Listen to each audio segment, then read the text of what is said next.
বন্ধুরা আজকে রান্না করব না আমিষ না নিরামিষ। তো নিরামিষ আর আমিষের মাঝামাঝি পর্যায়ে যে রান্না হয় সেইগুলোই। তো চলুন আপনাদের সাথে দেখাই কি কি রান্না করছি। যে ওলের ডাঁটা কেটে ভাপিয়ে রেখেছিলি, আর আলু পটল ভেজে নিচ্ছি। ওলের ডাঁটা পেঁয়াজ দিলাম, পেঁয়াজ মোটেও নিরামিষ না, আমিষ।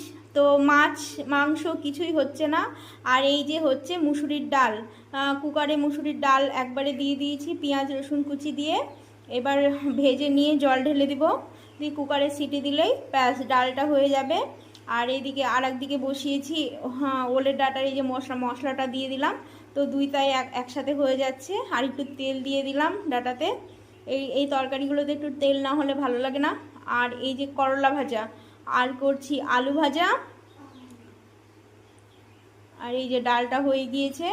আর একটু ওলের ডাঁটার শাক ছিল, সেই শাকটুকু ভেজে নিচ্ছি। আর দিয়েছিলাম ভাতের মধ্যে একটু ঢ্যাঁড়স সিদ্ধ।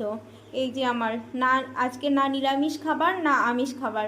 তো এই যে ওলের ডাঁটা হয়ে গিয়েছে, করলা ভাজা, আলু ভাজা, শাক ভাজা, মুসুরির ডাল, শসা, পেঁয়াজ কেটে নিয়েছি। আর